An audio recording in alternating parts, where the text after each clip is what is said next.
Hello दोस्तों, मेरा नाम है डॉक्टर अजिता सिंह। आप सभी का स्वागत है मेरे यूट्यूब चैनल मेडिकल क्लासेस में। तो दोस्तों, आज हम डिस्कस करेंगे एंडोक्राइन सिस्टम के एक डिजीज़ के बारे में विच इज़ डायबिटिक मेलाइटस, और उसके कॉजेज़ के बारे में डिस्कस करेंगे।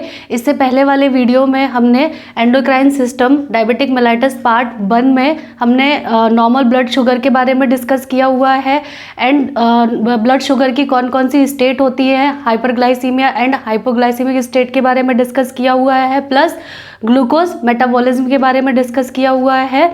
आज हम डिस्कस करेंगे कि डायबिटीज़ के क्या क्या कॉजेज़ होते हैं एंड कौन कौन सी डायबिटीज़ कॉज होती हैं। ठीक है, कितने तरीके की डायबिटीज़ पाई जाती है। तो सबसे पहले हम डिस्कस करेंगे कॉजेज़ के बारे में। तो सबसे पहले हम लोग डिस्कस करेंगे टाइप 1 डायबिटीज़ के बारे में। टाइप 1 डायबिटीज़ में क्या होता है और ये क्यों कॉज होती है, ये किसकी वजह से कॉज होती है। तो टाइप 1 डायबिटीज़ हमारी क्या होती है, ऑटो इम्यून होती है, ऑटो इम्यूनिटी से होती है। ऑटो इम्यून मतलब कि खुद की ही सेल्स क्या करती हैं, अपनी ही सेल को बाय मिस्टेकन क्या करती हैं, डिस्ट्रॉय करती हैं। ठीक है, तो टाइप 1 डायबिटीज़ में क्या होता है, ये ऑटो इम्यूनिटी होती है। ठीक है, इसमें क्या होता है, ये किस में मिलती है, यंग पीपल्स में मिलती है। यंग मतलब 2 to 10 ईयर्स के बच्चों में मिलती है ये डिजीज़। ठीक है, विच इज़ टाइप 1 डायबिटीज़। ठीक है, एंड इसमें क्या होता है, बेसिकली इसमें क्या होता है, जो हमारा इम्यून सिस्टम होता है, IS मतलब है यहाँ पे इम्यून सिस्टम होता है, ये क्या करता है, किल करता है ओन सेल, मतलब खुद की ही सेल्स को। अब खुद की कौन सी सेल, पेनक्रियाज में हमारे बीटा सेल्स होती हैं, वो क्या करती हैं, इंसुलिन को रिलीज करती हैं। तो ये इम्यून सिस्टम क्या करता है, जो बीटा सेल्स होती हैं, जो कहाँ पेनक्रियाज में प्रेजेंट होती हैं, उनको क्या करता है, किल करने लगता है। ये क्यों किल करता है, ये बाय मिस्टेकन किल करने लगता है। ठीक है, बाय मिस्टेकन किल करने लगता है। तो ये कितना, ऑलमोस्ट 80% बीटा सेल्स को क्या कर देता है, ये डिस्ट्रॉय कर देता है। ठीक है, जब 80% बीटा सेल्स क्या हो जाती है, डिस्ट्रॉय हो जाती हैं। अब जब बीटा सेल्स ही नहीं होंगी, जब वो अपना फंक्शन नहीं करेंगी, तो वहाँ पे क्या होगा, इंसुलिन का रिलीज बंद हो जाएगा। तो क्या होता है, इसमें डायबिटीज़ कॉज होती है फिर। ठीक है, वो कौन सी डायबिटीज़, टाइप 1 डायबिटीज़। ठीक है, इसमें क्या होता है, अल्टीमेटली 100% इंसुलिन क्या होता है, रिलीज होना खत्म हो जाता है। ठीक है, अल्टीमेटली 100% इंसुलिन क्या हो जाता है, एंड हो जाता है। ठीक है, इसमें क्या होता है, इसका कॉज क्या हो सकता है, टाइप 1 डायबिटीज़ का फैमिली हिस्ट्री भी हो सकती है कि किसी भी बच्चे में कॉज हुई है, उसके पेरेंटल में वो कॉज रही हो, तो इसकी फैमिली हिस्ट्री हो सकती है। ठीक है, ये फैमिली हिस्ट्री की वजह से कहीं किसी भी पर्सन में ट्रांसफ़र हो सकता है। प्लस आज के टाइम में अब वेरी कॉमन, ठीक है, 1 से 2 ईयर के चिल्ड्रंस में, 1 से 2 साल के जो बच्चे होते हैं, उनमें आज के टाइम में बहुत ज़्यादा कॉमन टाइप 1 डायबिटीज़ देखने को मिलती है। ठीक है, अब इसका बेसिकली अभी हम मोटा मोटा समझेंगे कि इसका बेसिकली ट्रीटमेंट क्या होना चाहिए। तो इसमें क्या करते हैं, इंजेक्शन देते हैं इंसुलिन के। ठीक है, तो ये क्या थी हमारी टाइप 1 डायबिटीज़। ये क्या होती है, ऑटो इम्यून होती है। ठीक है, इसमें क्या होती है, जो इम्यून सिस्टम होता है वो अपनी ही बीटा सेल्स को क्या करने लगता है, बाय मिस्टेकन किल करता है, जिसकी वजह से 80% तक बीटा सेल्स क्या हो जाती हैं, डिस्ट्रॉय हो जाती हैं। जब बीटा सेल डिस्ट्रॉय हो जाती हैं तो फिर अल्टीमेटली क्या होता है यहाँ पे कि इंसुलिन का रिलीज होना क्या हो जाता है, बिल्कुल ही 100% क्या हो जाता है, ख़त्म हो जाता है, एंड हो जाता है। जब इंसुलिन नहीं निकलता है तो जो हमारी बॉडी की सेल्स होती हैं वो ब्लड से क्या करती है, ग्लूकोज को नहीं अपटेक कर पाती हैं। ठीक है, इसमें क्या हो जाता है, फैमिली हिस्ट्री भी हो जाती है। अभी इसके बारे में हम डिटेल में डिस्कशन करेंगे। ठीक है, अभी हम बेसिकली पॉइंट वाइज समझ रहे हैं कि टाइप 1 डायबिटीज़ किस वजह से कॉज होती है और किस में मिलती है और इसका क्या ट्रीटमेंट होता है। ठीक है, तो इसके बाद आज के टाइम में ये सबसे ज़्यादा कॉमन मिलती है किस स्टेज में, जब कोई भी चिल्ड्रन 1 से 2 साल के बच्चों में ज़्यादा कॉमन मिल रही है। इसका ट्रीटमेंट क्या है, इंजेक्शन देते हैं इंसुलिन के। ठीक है, ये हो गई हमारी टाइप 1 डायबिटीज़। ठीक, अब आती है हमारी टाइप 2 डायबिटीज़। टाइप 2 डायबिटीज़ में क्या होता है, बेसिकली इसका क्या कॉज होता है, इंसुलिन रिसेप्टर रेजिस्टेंस। ठीक है, अब इंसुलिन रिसेप्टर रेजिस्टेंस क्या है, ये रिसेप्टर्स क्या होते हैं। ठीक है, इससे पहले वाले वीडियो में जो डायबिटिक मेलाइटस पार्ट 1 में हमने पूरा ग्लूकोज मेटाबॉलिज्म के बारे में डिस्कस किया हुआ है। तो बॉडी की हर सेल्स के पास क्या होते हैं, इंसुलिन रिसेप्टर्स होते हैं। रिसेप्टर्स क्या करते हैं, जब ब्लड में इंसुलिन आता है तो उसके सिग्नल को क्या करते हैं, रिसीव करते हैं। ठीक है, तो इसमें क्या है, इंसुलिन रिसेप्टर रेजिस्टेंस लगा हुआ है। ठीक है, तो जहाँ पे इंसुलिन रिसेप्टर रेजिस्टेंस है तो उसकी वजह से कौन सी डायबिटीज़ कॉज होती है, टाइप 2 डायबिटीज़। ठीक, टाइप 2 डायबिटीज़ में क्या होता है, मोस्ट कॉमन डायबिटीज़ है ये। जो टाइप 2 डायबिटीज़ है ये मोस्ट कॉमन डायबिटीज़ है। मोस्टली किस में मिलती है, जो ओबेस पेशेंट होते हैं, जो फैटी पेशेंट होते हैं, पीटी मतलब है यहाँ पे पेशेंट। ठीक है, जो ओबेस पेशेंट है उनमें देखने को मिलती है, मोस्टली प्रेजेंट होती है। सेडेंट्री लाइफ स्टाइल, ठीक है, जो भी पर्सन सेडेंट्री लाइफ स्टाइल जीते हैं, ठीक है, उनमें ज़्यादा कॉमन देखने को मिलती है। फैमिली हिस्ट्री में भी ये कॉज हो सकती है कि किसी की फैमिली में ये हिस्ट्री रही हो डायबिटीज़ की, ठीक है, टाइप 2 डायबिटीज़ की, तो वो ट्रांसफ़र हुई हो अपने बच्चों में, तो इसकी वजह से इसमें क्या कॉज हो सकता है, इसका फैमिली हिस्ट्री भी कॉज हो सकता है।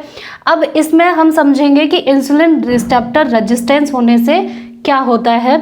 इंसुलिन रिसेप्टर रेजिस्टेंस IRR, ठीक है, ये क्या है, insulin receptor resistance IRR, insulin receptor resistance. ठीक है, तो इसमें क्या होता है कि बीटा सेल्स तो नॉर्मल हैं, ठीक है, बीटा सेल्स कहाँ प्रेजेंट है, हमारी पेनक्रियाज में प्रेजेंट है।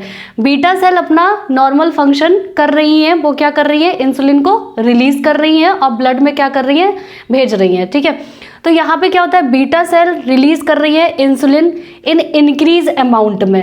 ठीक है, क्योंकि बीटा सेल्स को ये सिग्नल आ रहा है बाकी सेल से कि इंसुलिन को रिलीज करो, ठीक है, कि ब्लड से ग्लूकोज को सेल्स नहीं ले पा रही है। ठीक है, तो इसमें क्या होता है, बीटा सेल्स बहुत ज़्यादा इंक्रीज अमाउंट में क्या करती है, इंसुलिन को रिलीज करती है। रिलीज करके कहाँ सेंड कर देती है, ब्लड में डाल देती है। ठीक है, फिर क्या होता है कि बीटा सेल्स इंक्रीज अमाउंट में इंसुलिन निकालते निकालते निकालते निकालते क्या हो जाती है, पूरी तरीके से एग्जॉस्ट हो जाती है। जब बीटा सेल्स एग्जॉस्ट हो जाती है because of release insulin in increase amount में, तो इसको हम क्या बोलते हैं, बर्न आउट इफेक्ट। ठीक है, इसको ध्यान से समझिएगा कि जब बीटा सेल्स को सिग्नल मिलता है कि इंसुलिन को रिलीज करना है, क्यों, क्योंकि जो बॉडी की सेल्स है वो ग्लूकोज को अपटेक नहीं कर पा रही है। ठीक है, तो इंसुलिन, क्योंकि वहाँ पे क्या है, इंसुलिन रिसेप्टर रेजिस्टेंस लगा हुआ है। रेजिस्टेंस का मतलब क्या होता है कि जैसे कि कोई भी सेल है, ठीक है, यहाँ पे क्या है, ये insulin receptor resistance, insulin receptors है। ठीक है, इसमें क्या हो गया, रेजिस्टेंस लग गया किसी भी तरीके का। ठीक है, अब क्या होगा कि यहाँ से अगर इंसुलिन जैसे आता है, ठीक है, इसके पास आकर के सिग्नल देता है, लेकिन यहाँ पे रेजिस्टेंस है, ये रिसीव नहीं कर रहा है उस सिग्नल को। ठीक है, ये रिसीव नहीं कर रहा है, जिसकी वजह से जो सिग्नल है इंसुलिन के आने का वो बॉडी की सेल्स को ट्रांसफ़र नहीं हो रहा है। जब वो सिग्नल ट्रांसफ़र नहीं हो रहा है तो बॉडी की सेल्स क्या करेंगी, ग्लूकोज को ब्लड से अपटेक नहीं कर पाएंगी। ठीक है, तो जब ग्लूकोज को अपटेक नहीं कर पाती हैं और ब्लड में ग्लूकोज की मात्रा बढ़ी हुई हो रहती है, तो वो सिग्नल कहाँ जाता है, पेनक्रियाज के पास जाता है कि इंसुलिन को एक्स्ट्रा अमाउंट में रिलीज करो ताकि ब्लड की सेल्स क्या कर सके, ग्लूकोज को उठा सके। तो इस वजह से जो बीटा सेल्स होती है पेनक्रियाज की, वो इंक्रीज अमाउंट में इस इंसुलिन को रिलीज कर करके ब्लड में सेंड करती रहती है। और एक टाइम वो आता है जब बीटा सेल्स बहुत ज़्यादा इंक्रीज अमाउंट में इंसुलिन रिलीज करते करते एग्जॉस्ट हो जाती हैं, तो उसको क्या बोलते हैं, बर्न आउट इफेक्ट। ठीक है, इसमें ये भी कॉज हो सकता है टाइप 2 डायबिटीज़ मेलाइटस में। ठीक है, टाइप 2 डायबिटीज़ में जेनेटिक डिफेक्ट भी हो सकता है। ठीक है, इसमें क्या होता है, बेसिकली डिक्रीज इंसुलिन। ठीक है, इंसुलिन क्या हो जाता है, फिर डिक्रीज हो जाता है। ठीक है, इसके बाद क्या होता है, डायबिटीज़, बेसिकली ये एक पॉइंट है कि डिक्रीज इंसुलिन, ठीक है, जिसकी वजह से डायबिटीज़ कॉज होती है, प्लस डिसलिपिडीमिया होता है। ये अनदर नोट है ये। ठीक है, अगर इंसुलिन डिक्रीज है, ठीक, वहाँ पे क्या होगा, डायबिटीज़ कॉज हो जाएगी। ठीक है, क्योंकि ग्लूकोज को क्या करेंगे, ब्लड की सेल्स क्या करेंगी, रिसीव नहीं कर पाएंगी। जब रिसीव नहीं कर पाएंगी तो ब्लड में क्या होगा, ग्लूकोज की अमाउंट बढ़ा हुआ रहेगा, ठीक है। तो जब ग्लूकोज का अमाउंट बढ़ा हुआ रहेगा तो ग्लूकोज क्या करेगा, जो ब्लड वेसल्स होती हैं उनकी दीवारों पर क्या करेगा, अडेयर करेगा, ठीक है, अडेयर करेगा। प्लस क्या कॉज हो जाता है, डिसलिपिडीमिया। डिसलिपिडीमिया क्यों, क्योंकि जो लिपिड होता है वो क्या करता है, जो इंसुलिन रिसेप्टर रेजिस्टेंस किसी भी सेल्स पे प्रेजेंट होता है, उस इंसुलिन रिसेप्टर्स जो होते हैं उन पे क्या करता है, एडहेयर हो जाता है, ठीक है। तो ये भी क्या करता है, एक रेजिस्टेंस कॉज करता है। तो अगर कहीं पे भी इंसुलिन डिक्रीज है तो उसमें डायबिटीज़ कॉज होगी, प्लस उसके साथ में क्या होगा, डिसलिपिडीमिया होगा, मतलब कि उसके साथ में लिपिड्स का भी क्या होगा, फंक्शन डिस्टर्ब हो जाएगा। ये अनदर नोट है, ठीक है। इसके बाद जो टाइप 2 डायबिटिक मेलाइटस है, टाइप 2 में बेसिकली अभी हम मोटा मोटा समझ रहे हैं कि क्या ट्रीटमेंट देंगे। इसमें हम मेडिसिन देंगे, ठीक है, मेडिसिन वर्क कर सके वो मेडिसिन देंगे जो इंसुलिन रिसेप्टर रेजिस्टेंस के अगेंस्ट क्या कर सके, वर्क कर सके। प्लस इसमें हम देंगे लिवर रिलेटेड मेडिसिन भी देंगे, क्योंकि यहाँ पे क्या होगा कि लिपिड्स का भी फंक्शन डिस्टर्ब होगा, तो इस वजह से इसमें हम लिवर से रिलेटेड मेडिसिन को भी प्रिस्क्राइब करेंगे। तो ये बेसिकली किसके बारे में था, type 1 diabetes and type 2 diabetes के बारे में, ठीक है। इसके बाद हम एक डायबिटीज़ और समझेंगे जिसमें कौन सी होती है हमारी, maturity onset diabetes in the youngs. जो यंग्स होते हैं उनमें एक डायबिटीज़ कॉज होती है maturity onset diabetes in the youngs. ये कौन सी होती है हमारी, थर्ड होती है, ठीक है। इसमें क्या होता है कि बीटा सेल्स में क्या होता है, जेनेटिक डेफिशिएंसी होती है, ठीक है। जेनेटिक मतलब होता है कि जन्म से ही उसकी बीटा सेल्स में कोई ना कोई डेफिशिएंसी आई है, कोई ना कोई कमी आई है, ठीक है।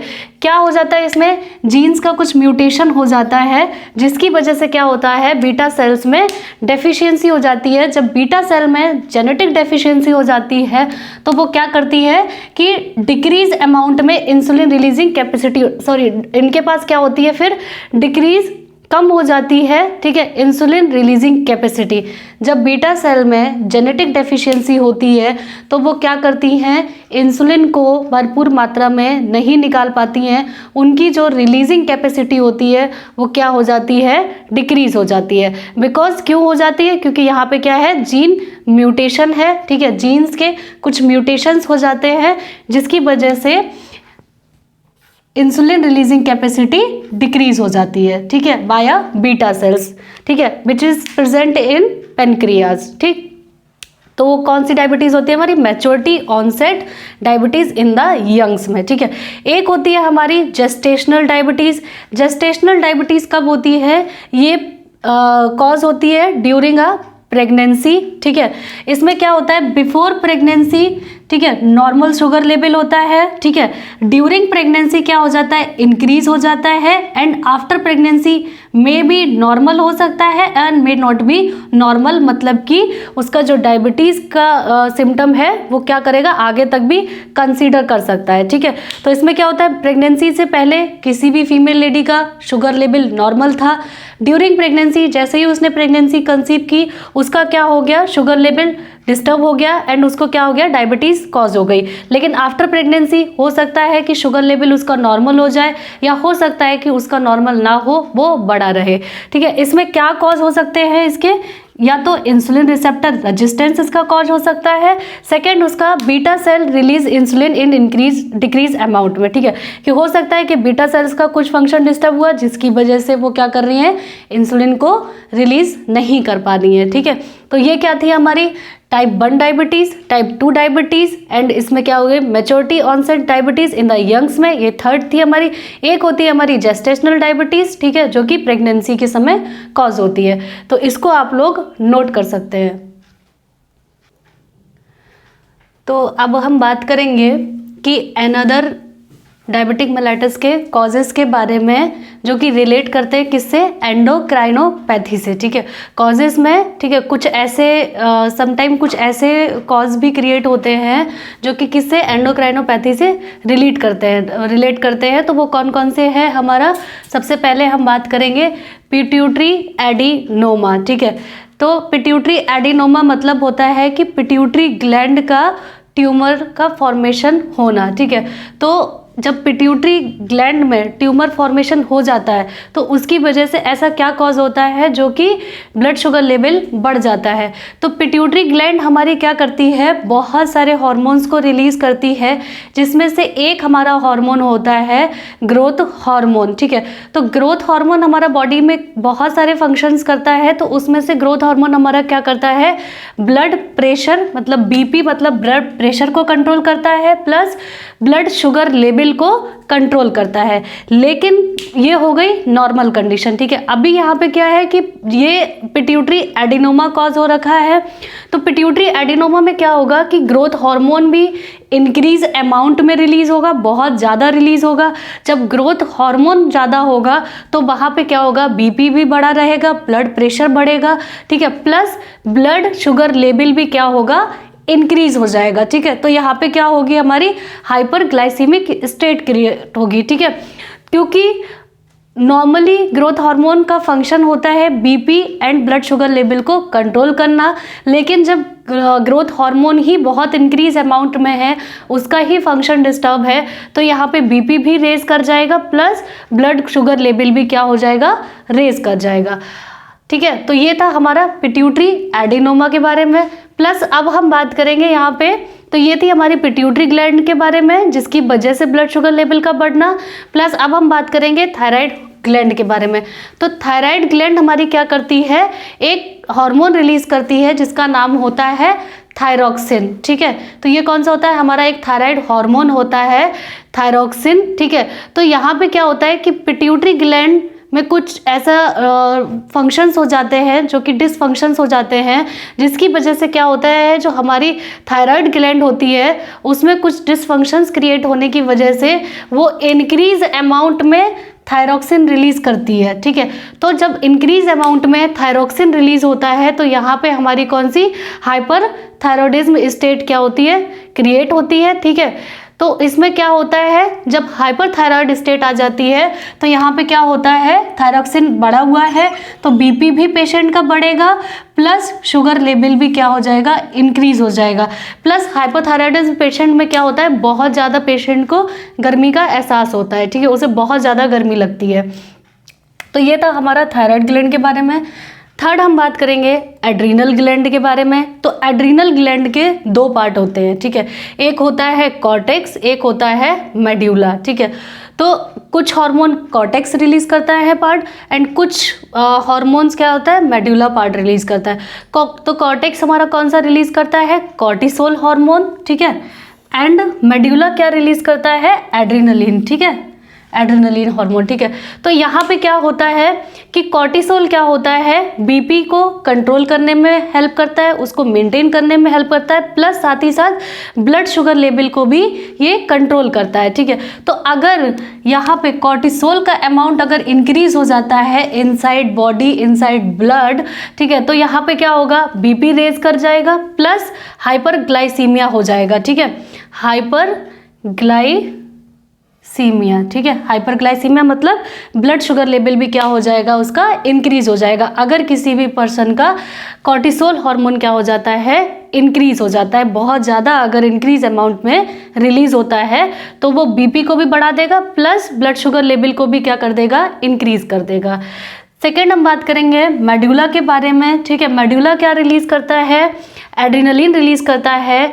इफ फियोक्रोमोसाइटोमा, टोमा मतलब है कि ट्यूमर, अगर मेड्यूला मतलब एड्रिनल ग्लैंड में मेड्यूला का अगर ट्यूमर क्रिएट होता है, ठीक है, तो यहाँ उसको क्या बोलेंगे, फियोक्रोमोसाइटोमा। एड्रिनल ग्लैंड में अगर ट्यूमर क्रिएट होता है तो वहाँ पे क्या होगा, बीपी बढ़ जाएगा। ठीक है, क्योंकि उसका फंक्शन क्या हो जाएगा, डिस्टर्ब हो जाएगा, सारे फंक्शंस डिस्टर्ब हो जाएंगे, एड्रेनलिन बहुत ज़्यादा रिलीज होगा, जिसकी वजह से बीपी रेज हो जाएगा, प्लस ब्लड शुगर लेवल भी क्या हो जाएगा, रिलीज हो जाएगा। किस कंडीशन में, अगर किसी पर्सन में फियोक्रोमोसाइटोमा है एड्रिनल ग्लैंड का, अगर मेडुला पोर्शन में कहाँ पे, मेड्यूला में कहाँ ट्यूमर क्रिएट हुआ है तो बीपी रेज हो जाएगा, प्लस ब्लड शुगर लेवल भी क्या हो जाएगा, रेज हो जाएगा, इंक्रीज हो जाएगा। ठीक है, तो यहाँ पे कौन सी हाइपरग्लाइसीमिया कंडीशन डेवलप हो जाएगी।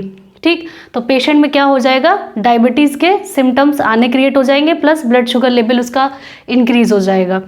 अब अगर कहीं पे भी यहाँ पे हमने बात करी पिट्यूटरी ग्लैंड के बारे में, थायराइड ग्लैंड के बारे में, एडिनल ग्लैंड के बारे में, एडिनल ग्लैंड के दोनों पार्ट्स के बारे में, कॉर्टेक्स प्लस मेड्यूला।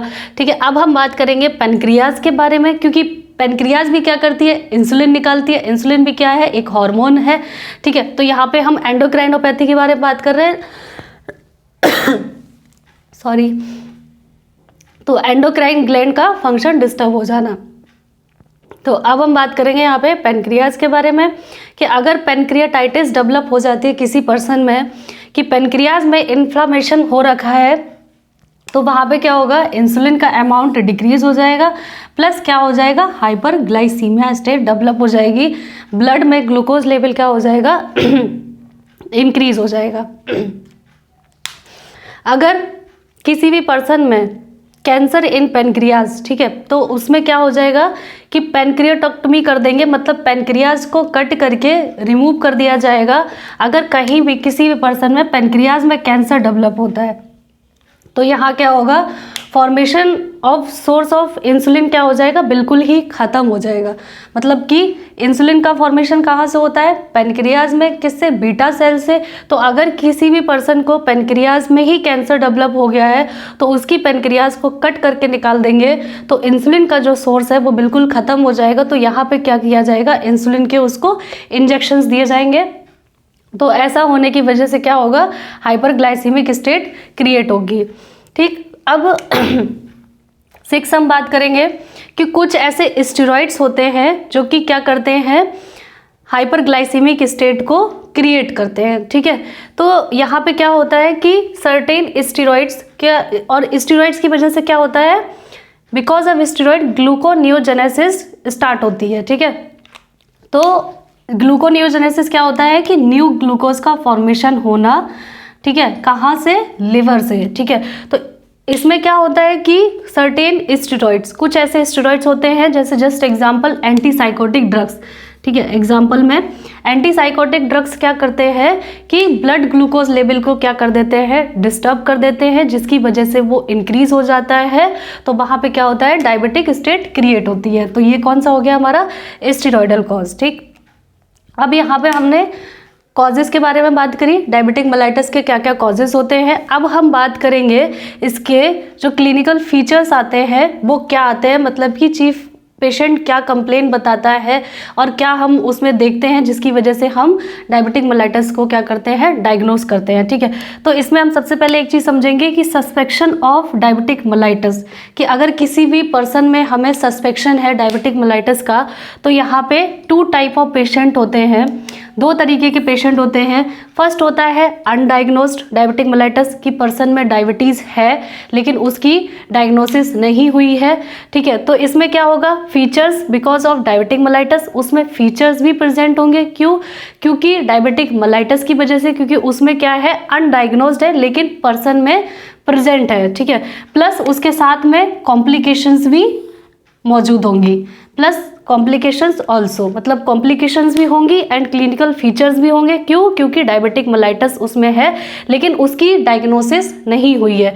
तो ये क्या था हमारा first type of patient.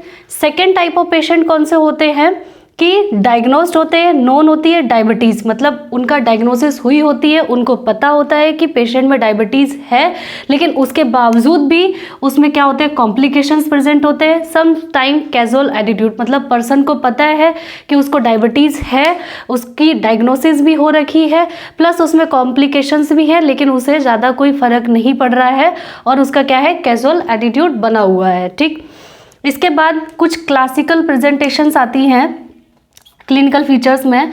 Classical presentation मतलब कुछ ऐसी प्रेजेंटेशंस होती हैं जिसकी वजह से डायबिटिक मेलाइटस को डायग्नोस करना इजी हो जाता है, कि पेशेंट में कुछ ऐसे चेंजेस होते हैं जिससे महसूस होता है कि पेशेंट क्या कर रहा है, डायबिटिक मेलाइटस से या तो सफ़र कर रहा है या सफ़र करने वाला है। ठीक है, तो उसमें हमारे क्लासिकल प्रेजेंटेशंस कौन से होते हैं।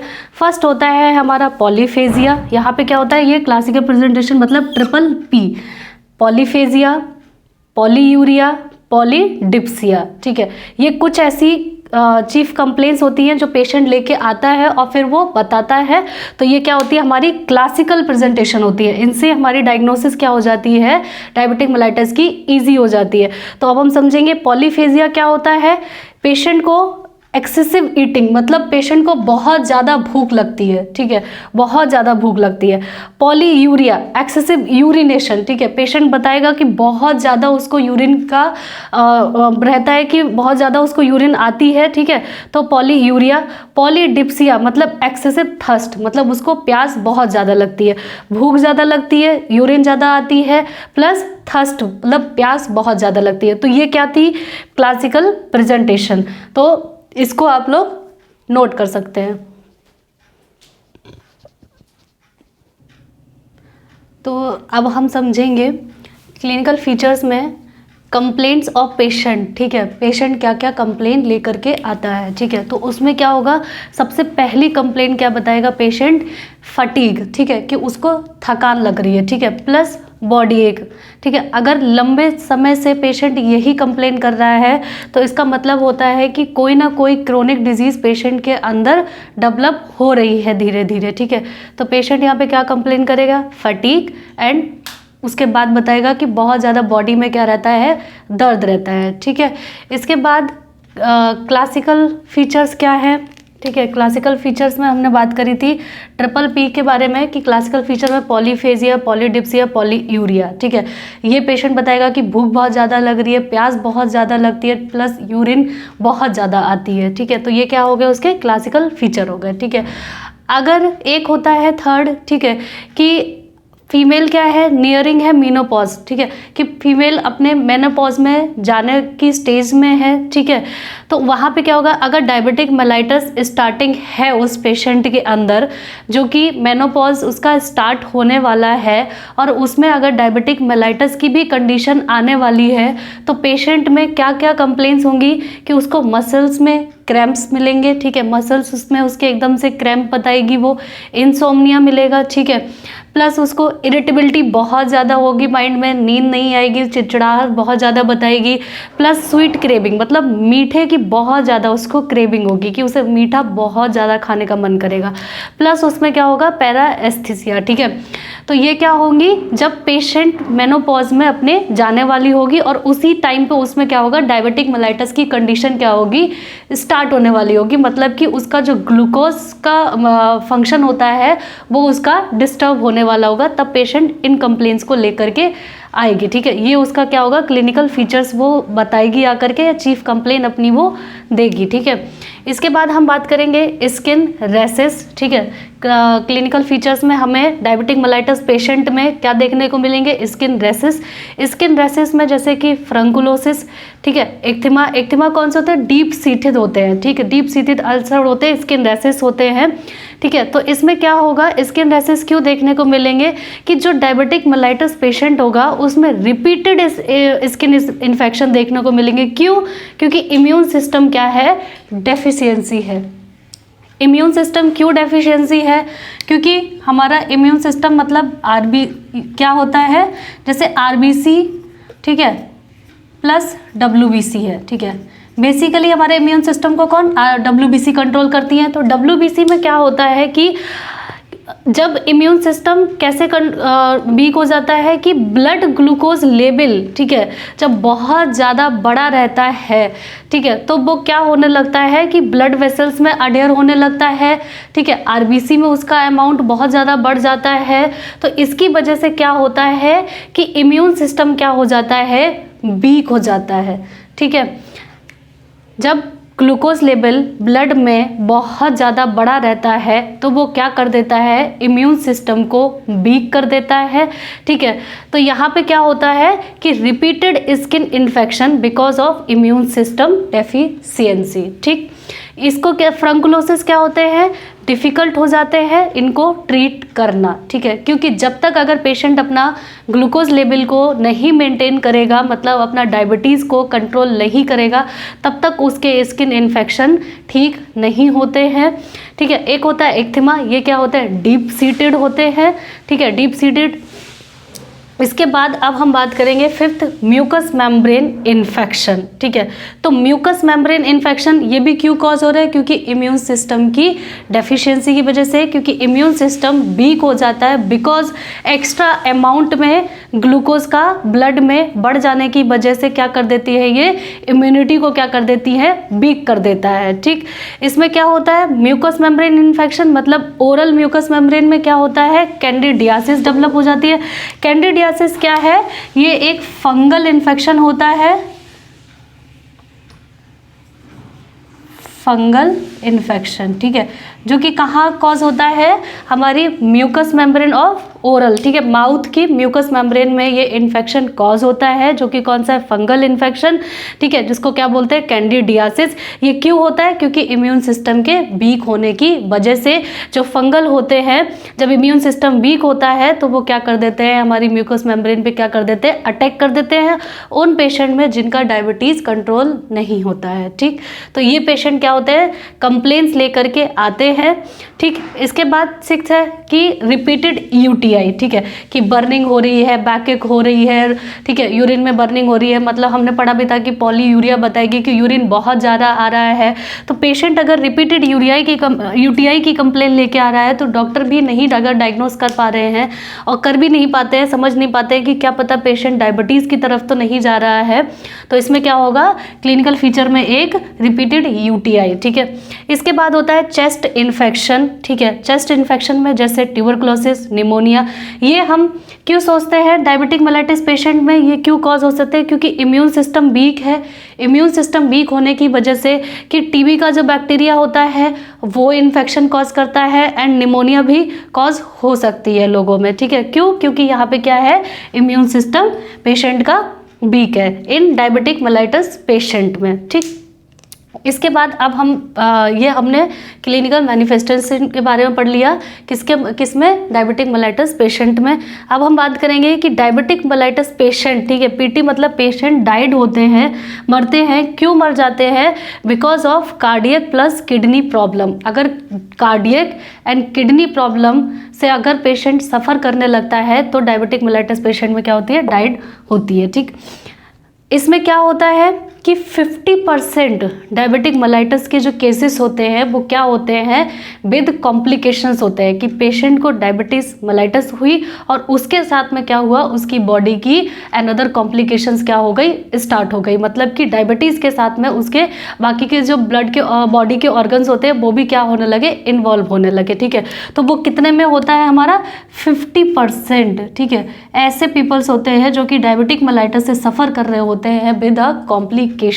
ठीक, तो इसमें क्या होता है, diabetic mellitus patient died because of cardiac plus kidney problem. ठीक है, इसमें और इसके बाद क्या होता है, कार्डियक प्रॉब्लम में क्या हो जाता है, ये क्यों होता है कि जो ग्लूकोज होता है, ठीक है, जब वो ब्लड में एक्स्ट्रा अमाउंट में बढ़ा रहता है, उसका बॉडी की सेल्स अपटेक नहीं कर पा रही हैं, ठीक है, नहीं कर पाती हैं, तो वो क्या होता है कि अडेयर होने लगता है सरफेस ऑफ ब्लड वेसल्स। जो ब्लड वेसल्स होती हैं, ठीक है, ब्लड वेसल्स होती है, उनकी सरफेस से क्या होने लगता है, ग्लूकोज ऐसे अडेयर होने लगता है, मतलब कि चिपकने लगता है, क्योंकि ब्लड में ग्लूकोज की मात्रा क्या है, बढ़ी हुई है। ठीक है, glucose adhere surface of blood vessels plus lipid also, plus जो लिपिड होता है, जब ग्लूकोज यहाँ पे अडेयर हो जाता है आकर के, तो इसी के ऊपर क्या होता है, लिपिड भी यहाँ पे क्या करने लगता है, चिपकने लगता है, यहीं पे चिपक जाता है आकर के। तो वो क्या करता है, एथेरोमेटस प्लग का फॉर्मेशन होता है वहाँ पे। तो ब्लड वेसल में क्या हो जाता है, एथेरोमेटस प्लग का फॉर्मेशन हो जाता है, जिसकी वजह से क्या होता है कि ब्लड की सप्लाई क्या हो जाती है, डिक्रीज हो जाती है। मतलब यहाँ से ब्लड की सप्लाई क्या हो जाएगी, जब यहाँ पे प्लग बन जाएगा तो ब्लड की सप्लाई क्या हो जाएगी, प्रॉपर नहीं हो पाती है। ठीक, इसके बाद अब हम समझेंगे कि non healing ulcer in diabetic mellitus patient. जो डायबिटिक मेलाइटिस पेशेंट होते हैं उनमें क्या होते हैं कि कुछ नॉन हीलिंग, जो कि कभी सही नहीं हो पाते हैं, अल्सर्स कॉज हो जाते हैं। उसमें क्या कंडीशन होती है, जब किसी में डेवलप हो जाते हैं तो उसमें क्या होता है कि ब्लड वेसल्स में क्या हो जाता है, ऑब्स्ट्रक्शन हो जाता है। मतलब ये नॉन हीलिंग अल्सर क्यों कॉज होते हैं कि ब्लड वेसल्स में क्या हो जाता है, ऑब्स्ट्रक्शन हो जाता है। ऑब्स्ट्रक्शन क्यों हो जाता है, क्योंकि ब्लड ग्लूकोज लेवल मेंटेन नहीं है डायबिटिक मेलाइटिस पेशेंट में। तो ग्लूकोज क्या हो जाता है, ब्लड वेसल्स में अडेयर हो जाता है, वहाँ पे क्या करता है, वो प्लग का फॉर्मेशन कर देता है, जिसकी वजह से ब्लड की सप्लाई क्या हो जाती है, प्रॉपर नहीं हो पाती है। तो क्या हो जाता है कि जब ब्लड की सप्लाई नहीं हो पाती है और प्लग क्या कर देता है, ब्लड वेसल्स में एक रुकावट ला देता है, जिसकी वजह से ब्लड का सप्लाई अच्छे से नहीं हो पाती है। तो ऑब्स्ट्रक्शन ऑफ ब्लड वेसल्स, ठीक है, जिसकी वजह से क्या हुई, ब्लड सप्लाई डिक्रीज हो गई इन लेग्स की, ठीक है, blood supply decrease in legs. तो क्या होगा कि लेग्स में मतलब कि बेसिकली क्या होता है कि जो बॉडी के दूर के पार्ट्स होते हैं उनमें क्या हो जाती है, ब्लड की सप्लाई क्या हो जाती है, डिक्रीज हो जाती है, ठीक है। तो लेग्स में क्या होगा, ब्लड की सप्लाई डिक्रीज हो गई। सप्लाई डिक्रीज होने की वजह से लेग्स में क्या होगा, पेन होगा, ठीक है, लेग में पेन होगा। मतलब इसके बाद जो हमारी सोल्स होती हैं, पैर के तलवे होते हैं, उनमें पेन होगा, प्लस जो काफ मसल्स होती हैं उनमें पेन होता है, ठीक है। तो पेशेंट जब कभी भी वॉक करेगा, ठीक है, जब कभी भी जो डायबिटिक मेलाइटिस पेशेंट है, ठीक है, उसमें ब्लड वेसल्स में ऑब्स्ट्रक्शन हो गया, इसके बाद उसमें क्या होगा, लेग्स में पेन देखने को मिलेगा, क्योंकि वहाँ पे क्या होगा, ब्लड की सप्लाई प्रॉपर नहीं हो पाएगी, ठीक है, डिक्रीज हो जाएगी, लेग्स में पेन होगा, मसल्स में, ठीक है, काफ मसल्स में पेन होगा, उसके सोल्स में पेन देखने को मिलेगा। तो जब कभी भी पेशेंट वॉक करेगा, थोड़ा बहुत चलेगा, तो वो क्या कर जाएगा, एकदम लिम्प कर जाएगा, ठीक है, वो गिर जाएगा। तो वो वहाँ पे क्या, उसको क्या बोलेंगे, क्लॉडिकेशन, ठीक। उसमें क्या हमें देखने को मिलेगा, पेशेंट में क्लॉडिकेशंस देखने को मिलते हैं कि पेशेंट जब वॉक करेगा तो वो क्या करेगा, लिम्प कर जाएगा। क्यों, क्योंकि वहाँ की ब्लड सप्लाई क्या है, प्रॉपर नहीं है, डिक्रीज है, ठीक है, जिसकी वजह से उसके लेग्स में पेन देखने को मिलेगा, calf muscles and sole muscles में, सोल्स में भी एंड काफ मसल्स में भी पेन देखने को, पेन की कंप्लेन पेशेंट करेगा, ठीक। इसके बाद क्या होता है कि एक बहुत सारे पेशेंट में सुना होगा कि जो डायबिटिक मेलाइटिस पेशेंट होते हैं उनमें क्या हो गया, गैंग्रीन का फॉर्मेशन हो गया, मतलब एक ब्लैक अल्सर, काला एकदम अल्सर का फॉर्मेशन हो गया। वो क्या होता है, गैंग्रीन मतलब कि सड़ा हुआ सा एकदम अल्सर का फॉर्मेशन हो जाना। तो वो क्यों होता है कि किसी भी पेशेंट में अगर अनकंट्रोल्ड डायबिटिक मेलाइटिस है, ठीक है, पेशेंट की डायबिटीज़ कंट्रोल नहीं है, प्लस पेशेंट क्या है, ज़्यादा वॉक नहीं करता है, बिल्कुल चलता फिरता नहीं है, तो जिसकी वजह से क्या होगा, उसकी जो दूर की सप्लाई होती है, ठीक है, जैसे लेग्स की सप्लाई है, ठीक है, तो वो क्या हो जाती है,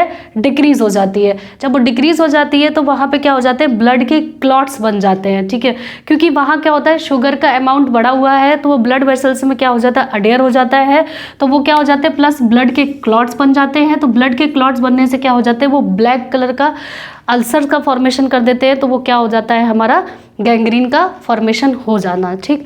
तो वो किस में होता है, जो पेशेंट की अनकंट्रोल डायबिटिक मेलाइटिस होती है, प्लस जो पेशेंट वॉक नहीं करते हैं, ज़्यादा चलना फिरना नहीं करते हैं, उनमें ऐसा होता है कि ब्लड सप्लाई डिक्रीज हो जाती है, प्लस ब्लड के क्लॉट्स वहाँ पे बनने लगते हैं, जिसकी वजह से क्या होता है, ब्लैक अल्सर मतलब गैंग्रीन का फॉर्मेशन होता है, ठीक, ब्लैक अल्सर। तो ये क्या था, basically clinical feature of patient के बारे में, प्लस हमने कुछ कंडीशन समझी कि नॉन हीलिंग अल्सर कैसे फॉर्मेशन होता है, प्लस गैंग्रीन का फॉर्मेशन कैसे होता है, एंड डायबिटिक पेशेंट डाइड होता है because of cardiac and kidney problems की वजह से या उनके कॉम्प्लिकेशंस की वजह से। तो इसको आप लोग नोट कर सकते हैं। तो अब हम बात करेंगे डायबिटिक मेलाइटिस में इन्वेस्टिगेशंस के बारे में कि कोई भी अगर डायबिटिक मेलाइटिस का पेशेंट है जिसको डायबिटीज़ है और अगर उसमें नहीं है, उसकी डायग्नोज भी करनी है, तो उसमें हम कौन कौन से इन्वेस्टिगेशंस करवाते हैं। तो सबसे पहले हम कराते हैं ब्लड ग्लूकोज, ठीक है। ब्लड ग्लूकोज में हम कौन कौन सा करा सकते हैं, आरबीएस करा सकते हैं, ठीक है, RBS random blood sugar level, ठीक। इसके बाद हम करा लेते हैं पीपीएस, ठीक है, पोस्ट प्रेंडियल शुगर लेवल करा लेते हैं, PPS plus fasting blood sugar level, ठीक है, फास्टिंग ब्लड शुगर लेवल, ठीक है। तो ब्लड ग्लूकोज में हम कौन कौन से, आरबीएस, ठीक है, fasting blood sugar level, random blood sugar level and post prandial blood sugar level हम टेस्ट कराते हैं, ठीक है। इसका हम इन्वेस्टिगेशन कराते हैं और उसके बाद हम उसकी नॉर्मल वैल्यूज़ देखते हैं, प्लस उसकी जो एबनॉर्मल वैल्यूज़ होती हैं उनको चेक करते हैं, ठीक। सेकंड हम कराते हैं यूरिन एग्जामिनेशन। यूरिन एग्जामिनेशन हम क्यों कराते हैं कि इसमें हम चेक करते हैं सबसे पहले तो WBC का अमाउंट को चेक कर सकते हैं यूरिन एग्जामिनेशन होने से, ठीक है। प्लस हम चेक करते हैं 2 प्रोटीन्यूरिया, ठीक है, क्योंकि डायबिटिक मेलाइटिस में जो किडनी है, ठीक है, किडनी का इन्वॉल्वमेंट देखने को मिलता है, ठीक है। तो इस वजह से हम इसमें क्या करते हैं, टू चेक प्रोटीन्यूरिया, कि प्रोटीन का अमाउंट हम चेक करते हैं कि प्रोटीन का अमाउंट बढ़ा हुआ तो नहीं है, जिसकी वजह से ग्लोमेरुलस इंजरी हो रही हो और नेफ्रॉन्स क्या हो रहे हो, वहाँ पे डैमेज हो रहे हो, ठीक है। क्योंकि इसमें क्या होता है, डायबिटिक मेलाइटिस पेशेंट में इन्वॉल्वमेंट हो जाता है ऑफ किडनी का, ठीक है। तो इसमें क्या करते हैं, यूरिन एग्जामिनेशन से हम टू चेक करते हैं प्रोटीन्यूरिया, कि प्रोटीन का अमाउंट तो नहीं बढ़ा हुआ है, इस वजह से हम यूरिन एग्जामिनेशन कराते हैं। प्लस एक हम WBC amount also check, WBC का अमाउंट भी हम चेक करते हैं, क्योंकि उसमें कहीं इन्फेक्शन तो कोई कॉज नहीं है, ठीक। थर्ड हम चेक कराते हैं लिपिड प्रोफाइल, ठीक है। लिपिड प्रोफाइल में हम कोलेस्ट्रॉल प्लस ट्राइग्लिसराइड्स को चेक करते हैं। ये क्यों करते हैं, क्योंकि अगर ब्लड ग्लूकोज लेवल बढ़ा हुआ है, ठीक है, इसके बाद क्या हो जाए कि ग्लूकोज लेवल क्या करता है, ब्लड वेसल्स में अडेयर हो जाता है, और वहीं पे क्या होता है कि लिपिड का अमाउंट बढ़ा रहता है, तो उसमें क्या होता है कि लिपिड भी क्या करता है, वहीं पे ब्लड वेसल्स में अडेयर हो जाता है, जिसकी वजह से प्लग का फॉर्मेशन कर लेता है। और प्लग का फॉर्मेशन होने के लिए, और इसमें हम लिपिड प्रोफाइल चेक कराने से कोरोनरी आर्टरी की ब्लड सप्लाई को भी चेक कर सकते हैं कि उसमें ब्लड सप्लाई अच्छे से हो पा रही है नहीं, तो इस वजह से हम लिपिड प्रोफाइल कराते हैं, जिसमें हम कोलेस्ट्रॉल प्लस ट्राइग्लिसराइड के अमाउंट को चेक करते हैं कि वो ज़्यादा बड़ा तो नहीं है, जिसकी वजह से कोरोनरी आर्टरी अफेक्ट हो रही हो, ठीक। और इससे क्या हो कि प्लग का फॉर्मेशन तो नहीं हो रहा हो, कि अगर इनका अमाउंट बढ़ेगा और डायबिटीज़ मेलाइटिस पेशेंट है जिसमें शुगर लेवल बढ़ा हुआ है, तो चांसेस रहते हैं प्लग के फॉर्मेशन होने के। सॉरी। इसके बाद हम कराएंगे हीमोग्राम। हीमोग्राम में हम हीमोग्लोबिन चेक कराते हैं, प्लस अगर इन्फेक्शन इनसाइड बॉडी, ठीक है, कोई भी इन्फेक्शन है इनसाइड बॉडी, तो वहाँ पे क्या होगा, TLC बढ़ा हुआ होगा। TLC मतलब टोटल ल्यूकोसाइट काउंट, ठीक है। एंड अगर एक्यूट इन्फेक्शन है तो DLC इंक्रीज होगा। DLC में भी कौन से, हमारे न्यूट्रोफिल एंड लिम्फोसाइट्स बड़े होंगे। DLC मतलब डिफरेंशियल ल्यूकोसाइट काउंट, ठीक। तो हम हीमोग्राम चेक कराते हैं, जिसमें हम हीमोग्लोबिन का भी चेक कराते हैं, ठीक। प्लस फिफ्थ हम कराते हैं HbA1c, ठीक। HbA हीमोग्लोबिन HbA1c टेस्ट कराते हैं, जिसका नॉर्मल वैल्यू कितना होता है, 6% होता है, ठीक है। अगर किसी भी पर्सन में ब्लड ग्लूकोज लेवल इंक्रीज है तो क्या होगा, HbA1c भी क्या हो जाएगा, इंक्रीज हो जाएगा। और इंक्रीज में वो क्या हो जाएगा, जिसकी नॉर्मल वैल्यू 6 होती है, तो इंक्रीज में कितना होगा, 9% से ज़्यादा क्या हो जाएगा, इंक्रीज हो जाएगा, ठीक। नॉर्मल कितना होता है, 6% HbA1c, ठीक है। लेकिन अगर किसी का ग्लूकोज लेवल इंक्रीज है तो उसका HbA1c इंक्रीज होकर के कितना, 9% से ज़्यादा इंक्रीज हो जाएगा, ठीक है। तो इसमें HbA1c कहाँ होता है, HbA1c बेसिकली क्या है, हीमोग्लोबिन का वो पार्ट जो कि ग्लूकोज से क्या रहता है, अडेयर रहता है, ठीक है। तो ये क्या है, हमारी ब्लड वेसल्स है, ये हमारी RBC है। RBC के अंदर हमारा क्या है, ये हीमोग्लोबिन है, ठीक है। हीमोग्लोबिन के पास में ही ये हमारा क्या हो गया, ग्लूकोज आया। ग्लूकोज आने के बाद ये क्या किया, जो हीमोग्लोबिन की सतह रहती है उस पर आकर के क्या रहता है, चिपक जाता है। तो ये क्या है, हमारा HbA1c, हीमोग्लोबिन का वो पार्ट जो कि क्या करता है, ग्लूकोज से अडेयर रहता है, ठीक। तो इसमें क्या होता है, HbA1c से डायग्नोस करते हैं कि पेशेंट में डायबिटीज़ है या नहीं है, और अगर उसमें है तो उसकी कितनी बड़ी हुई है, ठीक। उसके बाद हम एक्सरे चेस्ट करते हैं। एक्सरे चेस्ट से हम क्या करते हैं, फॉर डायग्नोसिस ऑफ ट्यूबरक्लोसिस, ठीक है, कि डायग्नोसिस ऑफ ट्यूबरक्लोसिस होता है, करते हैं। लेकिन कभी कभी क्या होता है कि एक्सरे चेस्ट में हम डायग्नोसिस ट्यूबरक्लोसिस की करा रहे होते हैं, लेकिन अगर उसमें फर्स्ट ट्यूबरक्लोसिस डायग्नोस हुई है तो देन क्या होता है कि डायबिटिक मेलाइटिस भी डायग्नोस हो जाती है। अगर किसी भी पर्सन में डायबिटीज़ नहीं है और वैसे ही हमने अगर सस्पेक्शन में उसका एक्सरे कराया फॉर ट्यूबरक्लोसिस के लिए और उसको अगर निकल आया, उसके बाद उसमें क्या होता है कि डायबिटिक मेलाइटिस भी डायग्नोस हो जाती है। ठीक, तो एक्सरे चेस्ट से कभी कभी हम डायबिटिक मेलाइटिस भी चेक करते हैं कि सस्पेक्शन में रहता है कि अगर किसी में ट्यूबरक्लोसिस हुई है, ठीक है, और वो हमारी डायग्नोस हो जाती है, फिर अगर हम ब्लड टेस्ट कराते हैं तो उसमें क्या होता है, ब्लड शुगर लेवल क्या रहता है, बढ़ा रहता है। ठीक, इसके बाद हम कराते हैं 7 ECG। ECG से क्या करते हैं, इफ़ ग्लूकोज लेवल इंक्रीज रहता है तो क्या होता है, कॉम्प्लिकेशंस फॉर हार्ट ऑल्सो। ठीक है, यहाँ पे क्या था, kidney and heart 2 major organs होते हैं जो डायबिटिक मेलाइटिस में पेशेंट के इन्वॉल्वमेंट और उनका इन्वॉल्वमेंट होता है। तो इसमें क्या रहता है कि अगर ग्लूकोज लेवल इंक्रीज है तो हार्ट के लिए भी कॉम्प्लिकेशंस आ जाते हैं। इस वजह से हम उसका ECG कराते हैं, और जो ECG से हम क्या करते हैं कि उसका जो करंट का, हार्ट के करंट का जो पाथवे होता है उसको चेक करते हैं, और ग्लूकोज लेवल अगर बढ़ा रहता है तो उसको चेंज करने की कोशिश करते हैं।